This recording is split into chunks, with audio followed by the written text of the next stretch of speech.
All right, welcome to another episode of the NFL Outdated Cover 2 series. It's been a little while, but I want to get into a lot of offseason stuff. And I am joined by former New York Jets scout Daniel Kelly from FirstRoundMock.com, and we're going to get into some 2024 NFL Draft player analysis. Obviously, Caleb Williams and a lot of other things as well. Want to first welcome you. Thanks for joining us. Where can everyone find you on socials and everything as we get started? Absolutely. Thank you so much for having me on, Andy. Everybody can find me on Twitter, or X as we like to call it, at First Round Mock. That's where I'm at mainly. And then also too on my website, as you mentioned, Andy, FirstRoundMock.com. I also write for Yardbarker. And if you just Google my name, Daniel Kelly, NFL Scout, Jets, you'll see everything I've done over the last 3-4 years. We'll pull up for you and the sources of those of the content. Yeah, all great stuff. And let's just kind of start there. Tell us a little bit about, your background and how you got into scouting with the Jets and in the NFL. Well, that's an interesting story. It's a very unorthodox story, I guess, if you will. I grew up in Minnesota being a fanatical fan of the Washington then Redskins. And, the people say, why the Redskins and not the Vikings? Well, at 8 years old, it was love at first sight. I had my little pajamas on with feet in them with my little screen printed 44 jersey that my grandma gave me. It said Riggins on the back. Mm-hmm. And away I went. And I had a tremendous passion. I was a guy that kept the countdown chart in my closet to how many days the next Redskins game in the offseason. I started the NFL Network before there was such a thing because I recorded every single Redskins game and watched them all offseason, including the pregame shows on CBS and NBC and ESPN. I was all about football all the time. My room was like a Redskins shrine. I wore like this kid bet me in high school I couldn't wear a different Redskins t-shirt and hat to school every day, like $100 bet for a month. And I bought more jerseys with $100. Awesome. Just a fanatic, and so that kind of, I wanted to play is what I really wanted to do. But, I got to be about 130 pounds soaking wet in high school, played 1 year of high school football, wasn't any good at, played left bench. And I was the only kid on my team in high school not to have enough playing time to earn a letter for my jacket. That's how bad I was. I was the guy in high school football where they sent me in the game. And this is important to grab a hold of because, as far as making it to the NFL, I was sent into the game. We were down like 50-0. Coach said, Kelly, get in there. I didn't even know the plays, right? So I got in there thinking the team was just going to run out the clock that we were facing. Oh, no, not at all. The quarterback dropped back, launched it like in a Disney movie, the ball spiraling in the air coming towards me, and I'm noticing it's coming right at me. And it literally hit me in the face mask and fell to the ground. So that's how bad I was. But I had this tremendous passion for football, this love for the game. And for my 17th birthday, my parents gave me a book, Tony Rosano's Secrets of an NFL Scout, the old 49ers director of player personnel under Bill Walsh, who built that dynasty with the 49ers. And there was nothing back then about scouting. There was no online universities. I got a hold of this book. It was love at first sight. I said, this is what I want to be. I want to be an NFL scout. So I started recording games in my bedroom, 17, 18 years old. I wrote my first 75-page draft report, sent it out to Charlie Casserly, then the GM of the Washington Redskins at that point, asking him for an internship. He kept saying, hey, you're still too young. Check back there for your first year of college. I was so into football that it irritated the heck out of my parents. I would never forget this parent-teacher conference where the teacher said to my dad, if Dan here, if he would spend even a tenth of the time on his schoolwork as he would the Washington Redskins, he'd be a straight A student. And of course, I didn't. And I failed off a very small community college, went to work in the real world at Allstate Insurance. And during my time at Allstate Insurance, Andy, and to our listeners, I had a chance. There was like the local sports radio station was KFAN out of Minneapolis. They said, hey, I was telemarketing for insurance leads at Allstate. And they said, hey, the first 32 callers call in. You can represent a team on the air for a mock draft. Bring a friend. We have lunch, da-da-da. I had 9 open phone lines. So I started dialing like a madman. And, I was the first caller. That was the first caller. He said, hey, congratulations. You're going to represent the Jacksonville Jaguars on the air at Winter Park at the Minnesota Vikings headquarters. So I took one of my buddies from high school, grabbed all my reports I done for Charlie Casserly. Went to the event. It was 1995. It was the year the Jacksonville Jaguars were an expansion team. And I was scared to death of public speaking at the time, believe it or not. And I stepped up to the podium and they said, with the first pick in the 1995 draft, the Jacksonville Jaguars selected, I reached into the microphone and said, Tony Boselli, offensive tackle, USC. And out of the corner of my eye, I noticed Tony Dungy sitting there. And so before Tony Dungy was the famous Tony Dungy, he was then the defensive coordinator of the Minnesota Vikings. I approached him with all my reports, said, hey, Coach Dungy, would you be willing to take a look at some of my work? I really want to make it into the NFL. He started looking and said, you know what? This is pretty good. He goes, how would you feel about coming to my office next week and we can sit down, we can talk, we can pull my old reports and we can compare notes. I'm like, yeah, I'm there. Wow. Yeah, absolutely. And so it turned, he was under Denny Green at the time with the Vikings. So I went in there and it turned into a 6-month unpaid internship before Coach Dungy went to Tampa. And after that, I learned a lot. Great man. And learned a lot from him about the scouting process. He pulled a lot of his scouting reports from Blesto back with the Chiefs. He said, a lot of this stuff is right on target. And he went down to Tampa. I went back to the real world selling Kirby vacuum cleaners door to door. Eventually, I went through a very rough personal time in my life. Eventually ended up at Bank of America as a loan officer at 24 years old. And I'm sitting there thinking to myself, what am I doing here? I want to be an NFL scout. And so these ideas start coming to my mind. I got to give this one last chance. It's better to go for it. It's better to wave the punter off the field and go for it. And then to always wonder what could have been and be that guy sitting at the bar stool someday saying, I could have been a contender. I could have done this. And so I set out to do it. I stopped at Target, bought a bunch of pens and paper, called DirecTV, subscribed to the college football package, started recording games. And before you knew it, I had like a stack of manila folders, which I turned into. I took every single penny that I had at the time, $2,300, and got a 350-page 1998 NFL draft report published. Got 3 copies of every team in the NFL personalized, one for the head coach, one for the GM and director of player personnel, sent it out, spent another $1,300 on credit. They sent them out overnight mail because, it's all about separating from the competition, and sent them out. And my Chevy Blazer was full of these boxes, or about 10 pounds a piece, sent them out as my resume, right? As my resume across the NFL. Well, first team to call, of course, Bears fans will love this, was the New Orleans Saints. Bruce Lerman, the college scouting director at the time of the Saints, said, hey, Mike Ditka really likes your book. And just remember, we were the first team to call you. A lot of teams will start calling. Just remember, we were the first. We'll be in contact. Well, sure enough, I got a stack of letters from different who's who, general managers around the league, head coaches. Congratulating me on my work, saying, hey, I'm sorry we don't have any openings, but it was sincere. They weren't form letters. And then Bruce Lerman called me back 2 weeks later, and all my buddies in the bank, like, it's happening. They're all outside the door. I'm on the phone with them. He said, well, I got some good news and some bad, well, mostly bad news. One of our senior scouts reviewed your reports and disagreed. And therefore, we're going to be unable to move forward with any kind of job offer. They had been talking to me about the Midwest, like a Big Ten scouting position at first. We can't do it. Maybe there's something we could do, like in the way of a summer internship. And it's like one of those things where I just sat there, frozen the phone. He hung up, and I just sat there listening to like the dead air and just heartbroken. I'm like, oh my gosh.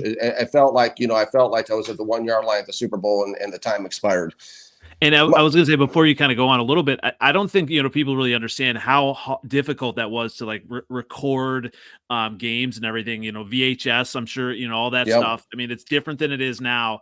So that really took like a hustle that way to kind of like dive into, even recording the games, let alone, then kind of going through and studying them. So, I mean, that's when you look at all the work that went into that. Obviously that shows a passion for football, that shows a knowledge for football, and you really kind of took that. And obviously you look at these college kids, their resume is their tape, and obviously, I mean, now you've had a chance to study that, so then you did eventually get your shot then. I did. I was heartbroken, Andy. And that's a very good point that you make, because I had a whole box full of VHS tapes. I mean, to the point where it was like you pick it up and the bottom falls out of the cardboard and the tapes go over the floor. I mean, It was an incredible process. You're exactly right. And it really irritated even my best friend at the time, the one I took to that Vikings event that I shared a couple minutes ago. He called, he said, "Hey, do you guys want to get together for like, let's go out?" I'm like, "I can't. I'm on a strict schedule." I mean, it was like December and I'm like, I had every single day charted out until draft day. Like there's no wiggle room here because I was working at the bank all day and I was staying up all night doing the scouting reports. I was literally getting 2 or 3 hours sleep a night for 7 straight months. I was taking like NoDoz, the over-the-counter, keep you awake pills at work, at the bank. I was drinking coffee. I was sleeping in my lunch breaks at the bank. I mean, it was like that intense. It was around the clock. The drive I was going to be denied. My buddy said to me, what are you going to do after you do all this work and nothing happens? I said, "Oh, it's going to happen. It's going to happen." I said to Josh, I said, "It's going to happen, my buddy." I said, "I will be in the NFL as a scout and I will be in the NFL war room next year during the draft." I mean, you have to have that kind of resolve. There's no room for doubt in those situations. And so, yeah, it did happen to your point, Andy. I was heartbroken after that call from the Saints. I thought I was going down there. And my buddy at the bank said, a mentor of mine named Michael says, I really feel like another team's going to call you who has as much passion for football as Coach Ditka, maybe even more. And I'm like, sure. Okay. Thanks for making me feel better, buddy.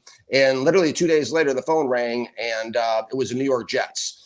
And they said, "Hey, listen, Bill being Parcells got a hold of your book and he's interested in sitting down and talking with you. How do you feel about that?" I'm like, "Absolutely." So long story short, they flew me out to New York for a 2-day marathon interview with the Jets. And I walked down the hallway, Andy, and to our listeners, and it was like the who's who of football. I mean, it was Dick Haley, who was the director of player personnel, who was the architect of the Steelers dynasty in the 70s, the guy that drafted Terry Bradshaw, Mean Joe Green, and there's Parcells, and there's Bill Belichick, who was a defensive coordinator, who my interview came down to sitting across from Bill Belichick and convincing him to hire me.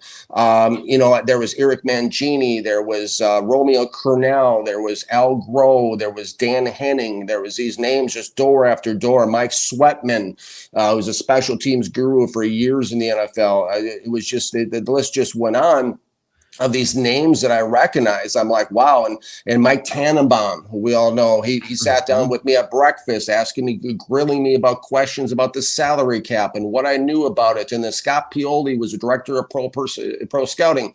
And, he took me into his office and talked to me, and, outlooking the office, there's the goalpost and the practice field, just like on the movie Draft Day. It's surreal. And you're, Pioli is Bill Parcells' son-in-law. And it just kept going. It was 2 days of just question after question after question. Then it came down to, as I mentioned, sitting across from Bill Belichick. And, to your point about my tape collection, Andy, he asked me about that. They had me evaluate Rick Lyle, who was one of their defensive ends at the time. And, and Scott Pioli called Bill Belichick into the office. And Bill was sitting next to me at the left side. Scott's sitting behind his desk. And they're looking at this report I wrote on Rick Lyle. And Coach Belichick looks at me and says, "Tell me about your tape collection." So it's interesting you mentioned that. I told him all about it, and he said, "Hey, this is what we asked Rick Lyle to do in our defense, in the 34 defense. He's a hold the point defensive end, And he looks at me and he just stares at me, and I'm locked eyes with Bill Belichick, and he says to me, and I'm 24 years old as a working at a bank, and he looks at me and stares at me and says, "Dan, what would an opportunity mean to you in the National Football League?" I still get choked up to this day. And I looked Coach Belichick in the eyes, and I didn't blink. And I said, "Coach, it would mean everything to me. I will do whatever it takes to succeed." And I just stared at him. And he stared at me, and neither one of us blinked for a good 30 seconds. And then Coach Belichick says, "Well, thanks for coming out to New York. The guy at the door there will show you back to the airport, and we appreciate you coming out here and spend the time with us." Wow. And I'm like, "Thank you, Coach. Yes." And I'm thinking in my mind, aren't we missing something here? Aren't we missing an offer? Aren't we, thank you. Right. Thank you, Coach, Mr. Pioli. Thank you. Call me Scott. Okay. Thank you, Scott. And I headed to the airport, and I remember walking down the hallway at the Marriott I was staying at before I got to the, airport. I'm thinking, and I teared up, and I'm like, okay, so now what? And 2 weeks later, Scott Pioli called me and he said, this is like a football life episode, right? Yeah. And he called me and, I this chokes me up to this day. And, Scott said, well, hey, listen, 516-560-8200, I believe was the number. And it's no longer his number, so don't try it. But, and to our listeners, but, he said, hey, Bill's reached a decision on you. And I said, okay. And he said, I'm holding the phone. And he said, I got to talk to you about a couple things here. And he said, number one, overtime in the NFL is not, optional. It's required. And I know that you're newly married, and I was at the time. He goes, it's a hard life on a marriage and so forth. And listen, I got 21,000 approved for you. People say, well, you're in the NFL, you must be a millionaire. No, when you work with a Bill Parcells and that regime, it's militant and you earn your stripes. That's the bottom line. He says, Bill Belichick started out getting hot dogs for Ted Marchibroda. That's what we're dealing with here. Scott Pioli was $13,000 a year as a GA assistant at a college at Murray State. We got $21,000 a year approved for you, and also I can throw in season tickets and I can throw in your lunch card at Hofstra University, so you don't have to worry about that. And I know $21,000 is not a lot of money. He said, but if you need some time to think about it, I said, Scott, I don't need any time to think about it. I said, I accept your offer to be a pro personnel assistant. And he said, well, with that said, welcome to the New York Jets. And that Wow. that was it. And I got off the phone and I cried. I hugged my first wife at the time, Ruth. And the first call I made was to my grandmother, who had been my support all those years. Sorry. It's just, No, yeah. and she'd always believed in me and said that, anything was possible, that and Joe Gibbs had written me a handwritten letter. I used to exchange letters with Joe Gibbs, who's in the Hall of Fame as a teenager. And, he would write letters to me and say, with hard work and perseverance and dreams, all things are possible. And so his influences like that in my life that really caused me to reach, being a kid that sucked so bad at high school football, he didn't make the team hardly, being a guy that failed out of a small community college, being a guy that served, that bounced around and couch surfed, being a guy that, was working at a bank when he got hired by, what turns out to be a Hall of Fame staff. It's people like that in my life, like my grandmother and that caused me to be able to say, you know what, I'm going to go for this. Well, it's amazing you kind of bring that up, and just how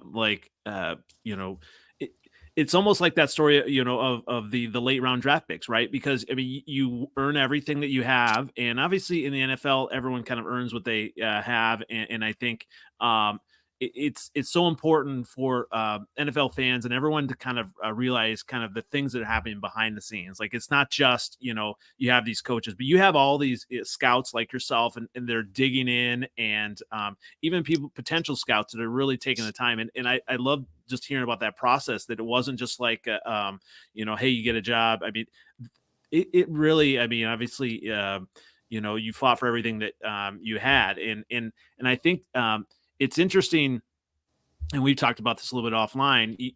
You get like on Twitter, on X, or even other platforms, and when you dive into some of the prospects in the draft, and you have a contrarian, a different point of view, it's easy for people to say, oh, well, you just want to have a different point of view. Well, I really appreciate kind of your story, that you have dug into tape back before, it was a little bit easier than it is now, number one. But number two, I mean, you've faced some of that adversity. You've been across the table from Bill Belichick. I mean, like, so when someone says, oh, he just wants to say it just to be different. I mean, sometimes, and obviously you were in a room with Mike Tannenbaum, sometimes on ESPN now, I wonder if he just does that as well. But I mean, you never know. I think it's important to have these different perspectives on players, and just kind of like fast forwarding, obviously, having all that experience you kind of talked about, and having the experience with the Jets, that we can even talk about a little bit more later. I wanted to really dive in then to, first of all, just some of the names, the QB class. Obviously, that's one of the things in the NFL draft that everyone wants to look at. So you've had some great analysis and great posts on Twitter X. I try to share those as well. Thank you. And yeah, because I know a little bit, but not as much study. Obviously, there's so many like quarterback class, podcasts and things like that. But I think people see different things. Like even Charlie Weiss was on Chicago radio the other day and talking about Justin Fields and how everyone criticizes him and says, well, this guy's open, he should have hit him. Well, Charlie Weiss was saying, well, you don't know what the coaches told him. You don't know the progressions and all those things. So I think that's good insight as well. And I think just to take everything into account and obviously taking everything into account, all the what you've kind of your experience and history, when you look at this NFL 2024 draft QB class, I mean, is this really a solid class for you overall? It is. And Charlie Weiss was on staff too. I appreciate you bringing him up with the Jets as well. And he was he was super good to me. Coach Weiss was an amazing man. And it's kind of funny every night when I'd be leaving the office about 10:30, 11 o'clock, he would be sleeping in his office and he would be like, Dan, where are you going? Don't you want to win? But it is, to your point, Andy, it is a very deep quarterback class. It's a very interesting quarterback class. And frankly, it features some evaluations that have been the hardest evaluations I've probably ever done.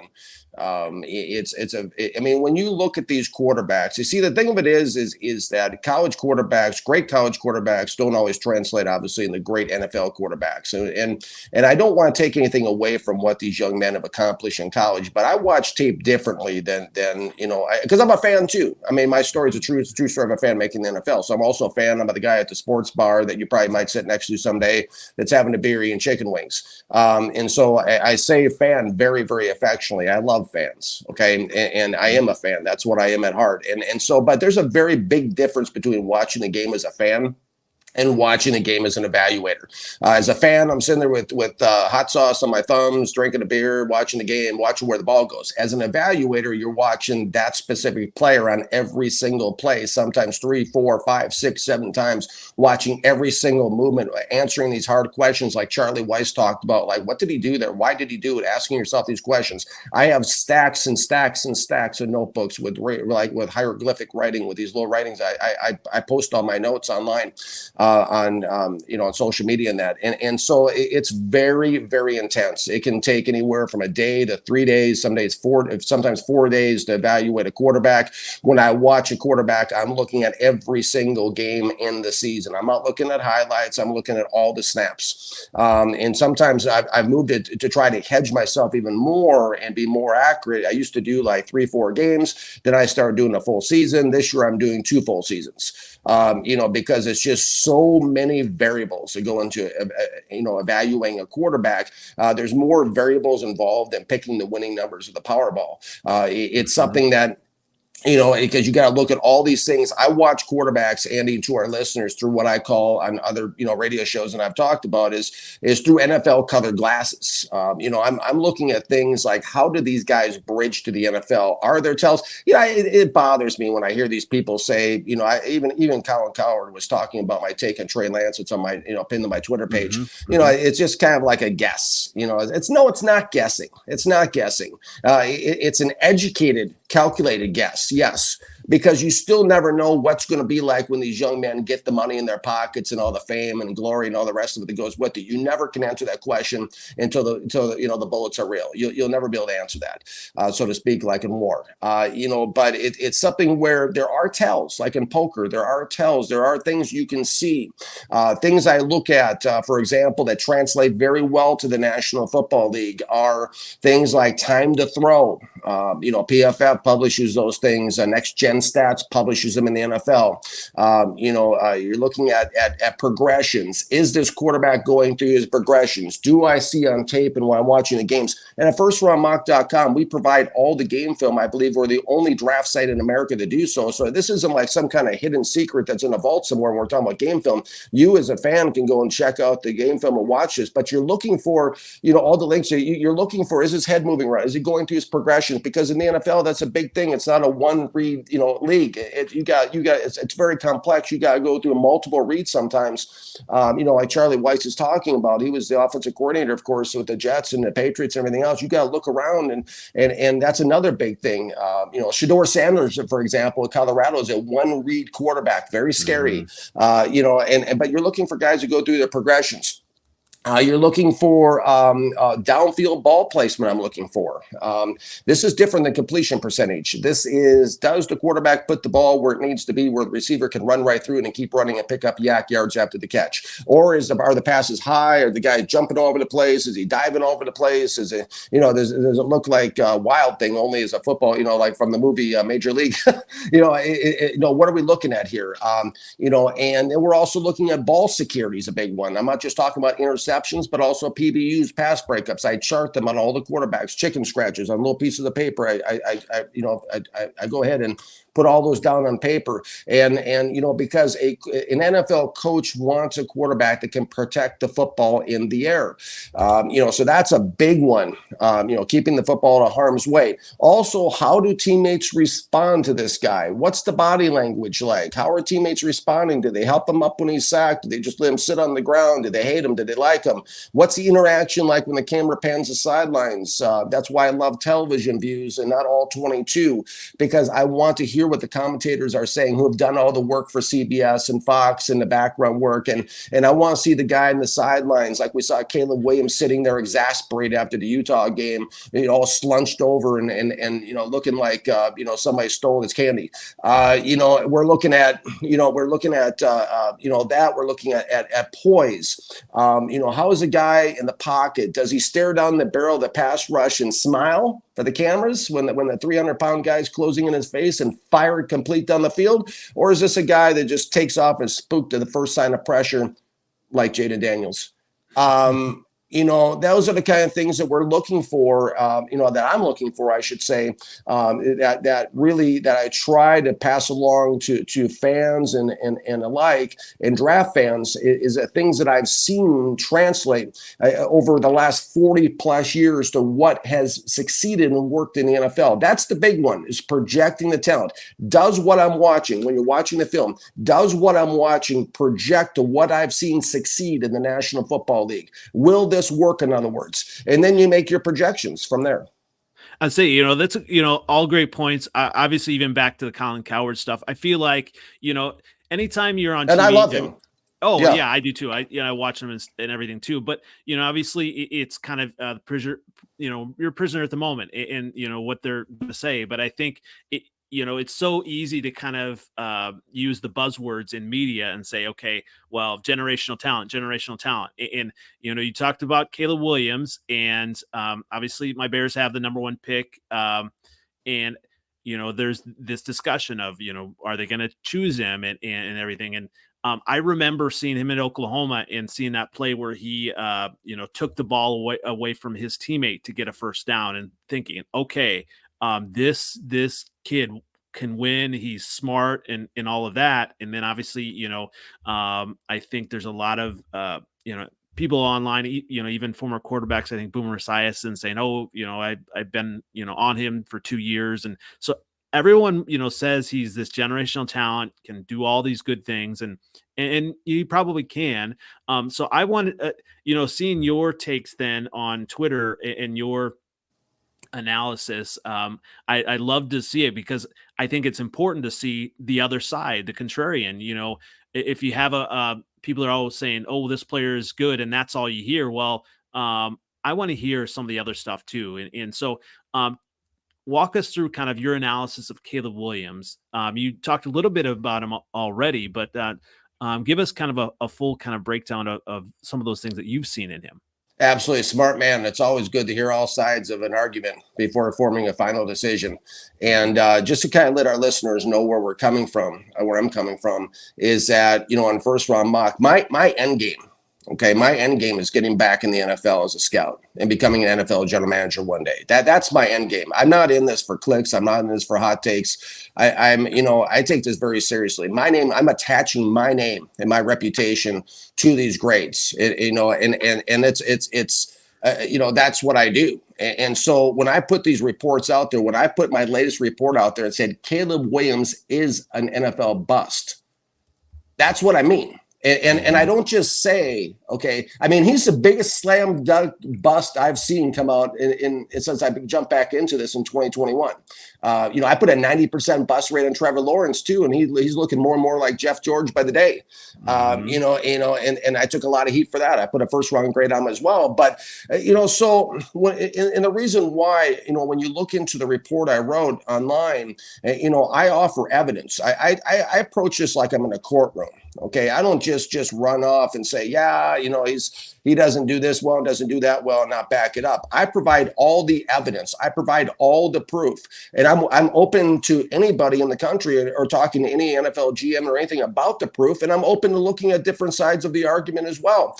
But that's what I look at. Caleb Williams to me scares the heck out of me as an evaluator.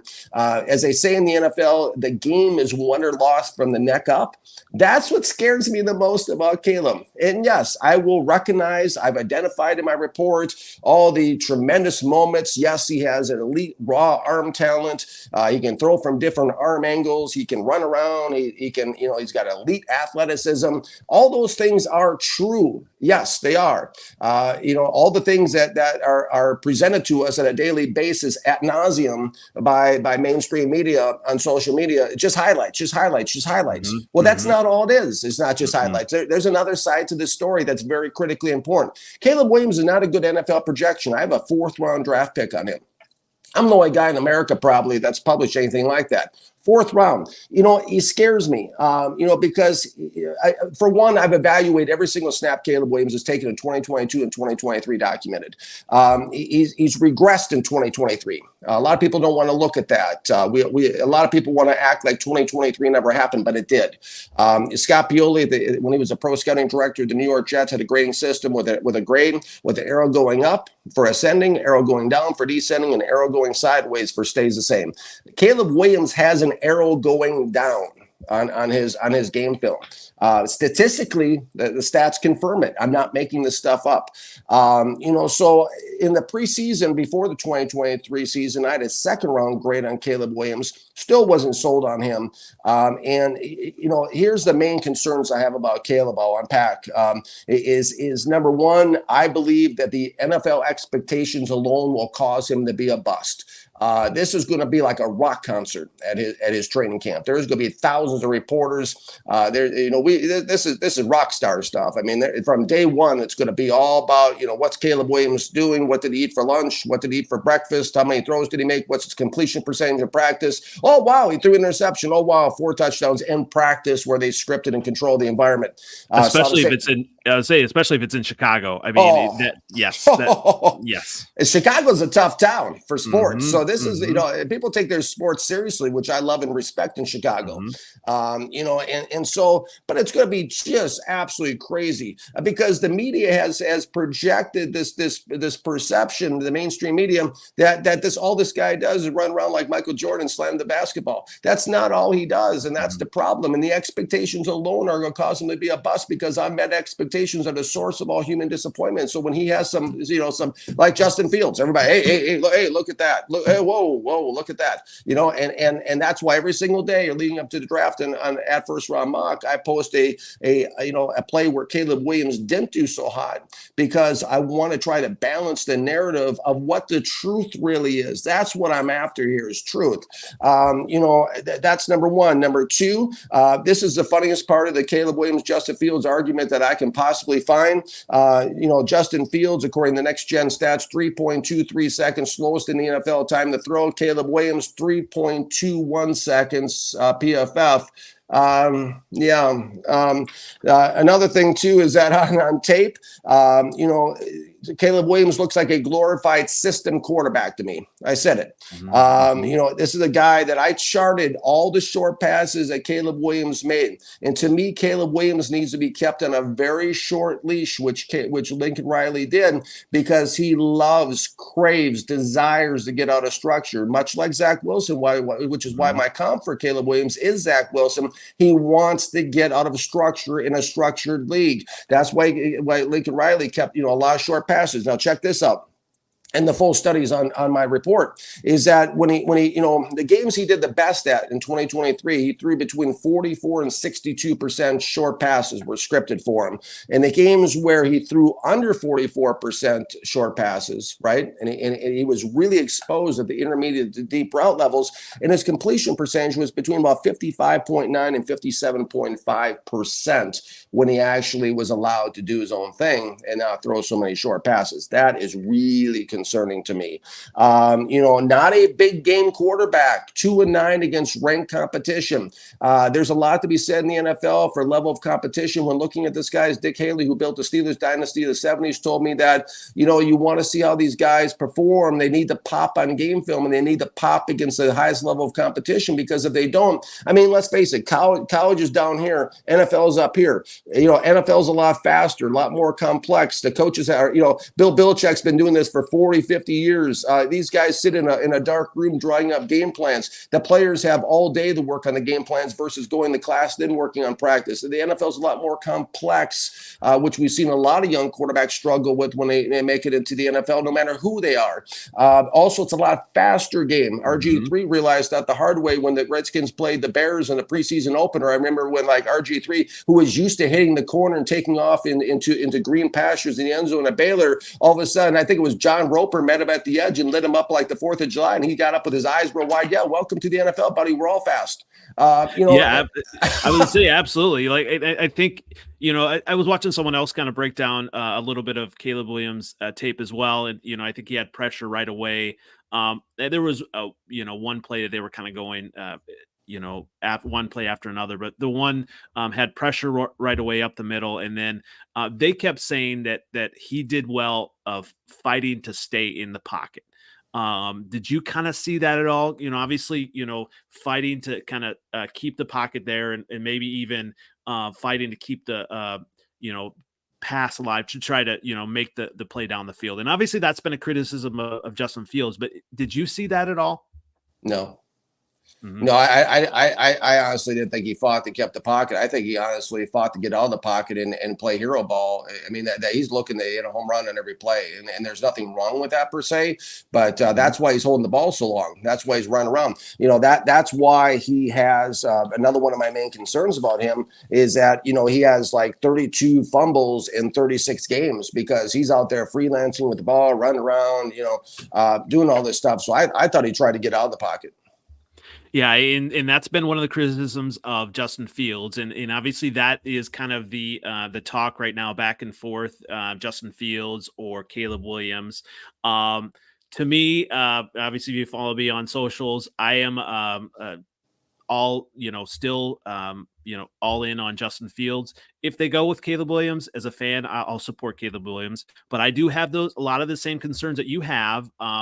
And when I look at Justin Fields as a fan, I see some of those plays that he's able that just pop right, and obviously a lot of people like to say, well, he's all these losses and everything like that, and to me, it's more than that. Obviously, as roster construction is huge. You have to have a line, and you have to have an offensive coordinator that trusts him. And so there's a lot of factors that go into it. But I'm going to kind of set my thoughts aside. I want to hear your honest thoughts on Justin Fields as he is kind of right now, and maybe even compared to whether you would, maybe not go with Caleb Williams, but go with a different quarterback other than Justin Fields for Chicago.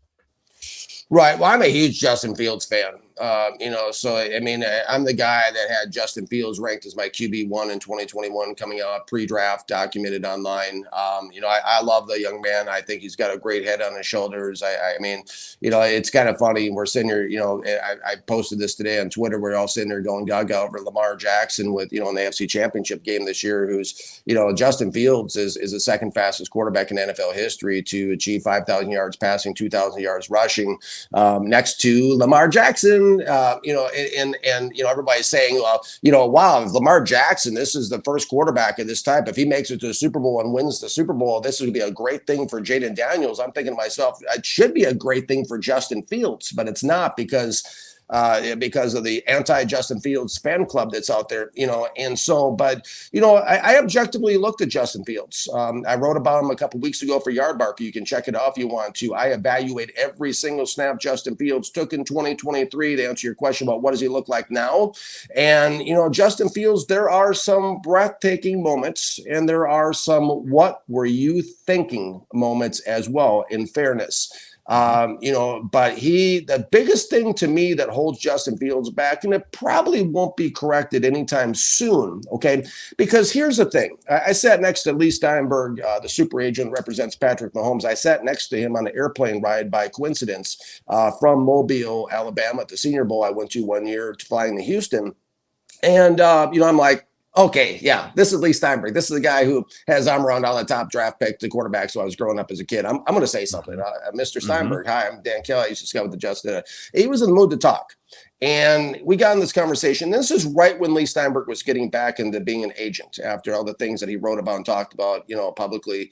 And so he was talkative, and he was kind of, it was a time where nobody wanted him as an agent and everything, and he was getting back into it. And I love the guy, so I said, well, this is a wealth of information. I like to get his perspective on things, and so grab me some honey roasted peanuts and a Coke, and let's talk.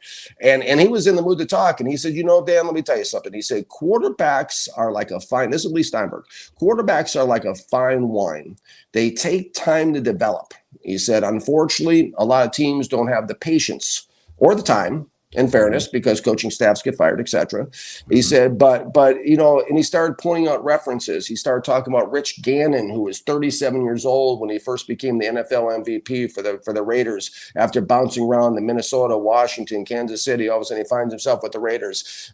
There's other examples, too, that he went through. And he said, and it really made me think, because when he backed the Fields, this takes time. This takes time to learn this game. That's why we see a lot of NFL veterans in the top half of the QBR on ESPN, and a lot of the youngsters down at the bottom of the polls.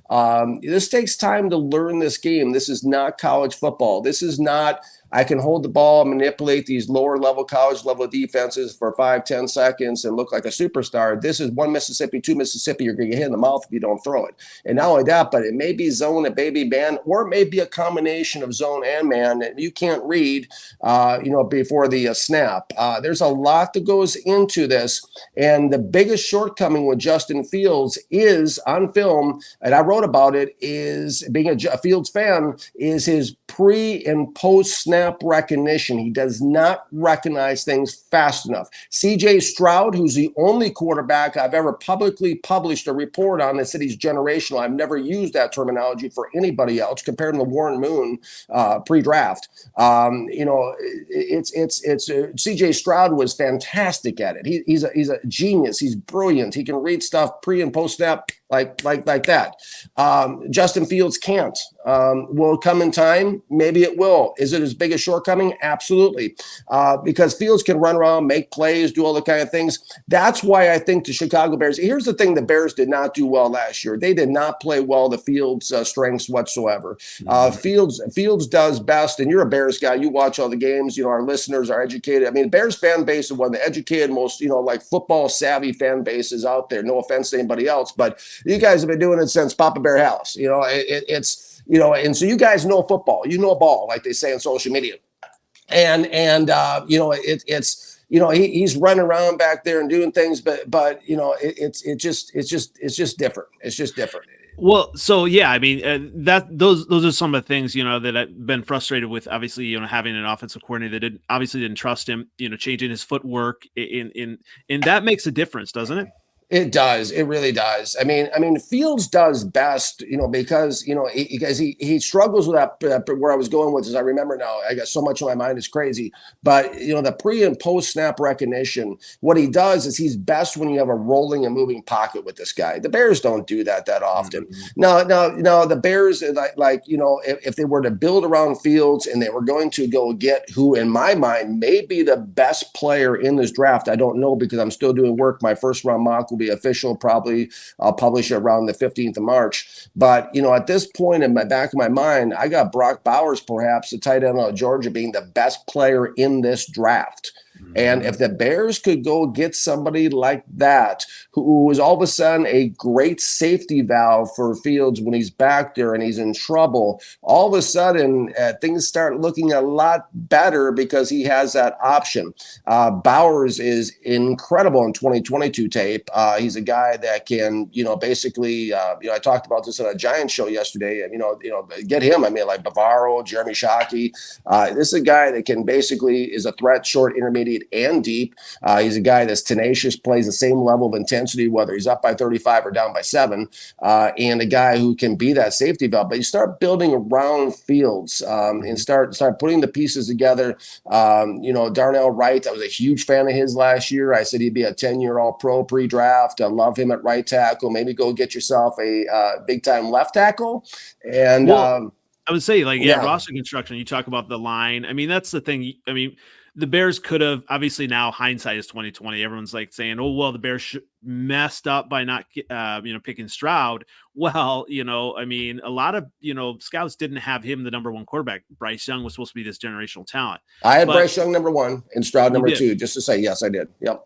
And here's the thing, even on Bryce Young, I mean, he still, give him time to develop. He needs a roster around him as well, and obviously, Absolutely. and I think, to me, the Bears need to do that. Their line was atrocious in 2022. I mean, all the piecemeal and everything. But even like continuing to build a roster, the center position has been an issue with the Bears, and obviously center quarterback is huge. And so, like, it'll be interesting to see, like, I do trust Ryan Poles and what he's been able to develop. I mean, you look at 2023, the draft picks, that the starters, and I think that takes time. Yep. Now, when you look at Fields, obviously, it'll be interesting to see, do they stick with him or do they kind of move on? There are, everyone's kind of fallen in love with different players now. Obviously, you're not a fan of Jaden Daniels. Some people are saying, oh, he's going to be the next guy to watch, and so I was gonna say there's so many barking. I feel like there's so many analysts Yeah, the barking dogs. My about. dogs are chiming in, even. They're trying, yeah. I mean, people barking about different talents, and so I think it's I love to hear all of your insights and breakdowns and all of that, and as far as some other kind of stories you talked about, you had a Walter Payton story you wanted to share as well. I did. Yeah, absolutely. I apologize. We got 2 puppies, and my No wife's worries, not no here right worries. now. So yeah, it's Yeah. this is impromptu. This is real uncensored as it comes. But yeah, no, I do have a Walter Payton story, and there's a quarterback that I really love out there, Spencer Rattler. Oh yes. Yeah, I do love him, and I'm a Fields guy. I say stick with Fields, build around him.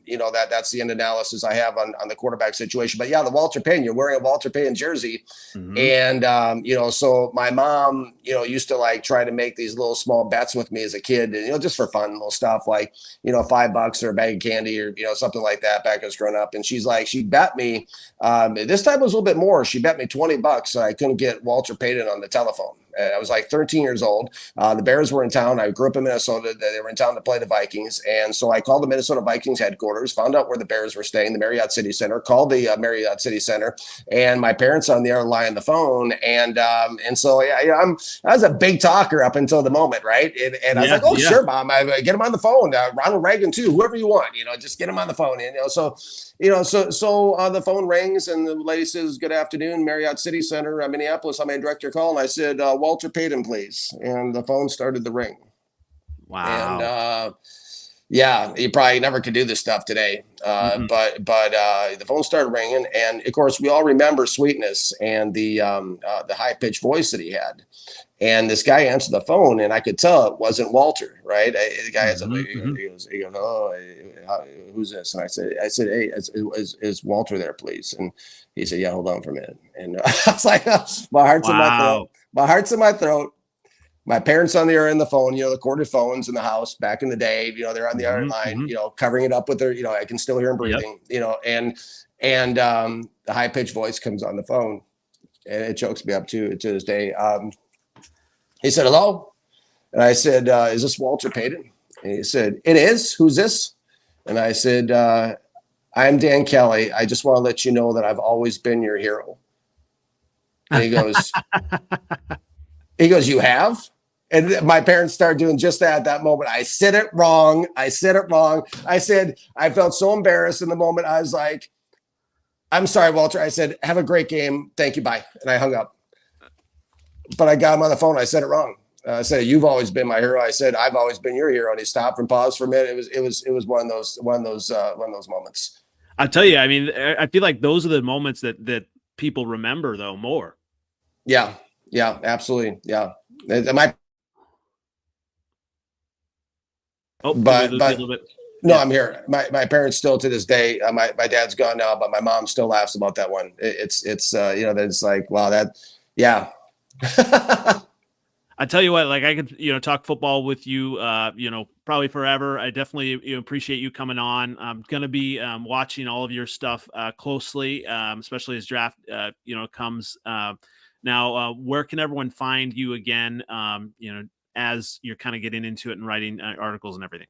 Absolutely. Thank you so much, Andy. It's on Twitter X at First Round Mocked. That's where I have, I spend probably about 6 hours a day, communicating with fans, engaging, posting, different materials that are centered around the NFL draft. And then on my website, firstroundmock.com. That's where we have everything. It takes me about 10 to 11 months to set a first round mock, working 17 hours a day, 6 days a week. And I'm excited to release this year's. Last year was the first year of the website. I have last year's on there as well. If folks want to take a look at that, do some videos on there as well. And but yeah, that's where you'll find me out there in the internet and social media world. Awesome. Thanks again, Dan. Everyone kind of like, subscribe, and definitely go to that website. And once again, this has been NFL Outdated Coverage Series on the 2024 NFL Draft with former New York Jets scout Daniel Kelly from First Round Mock. Thanks again. You're very welcome. Thank you so much, Andy, for the opportunity to be on your show, and thank you to our listeners for listening.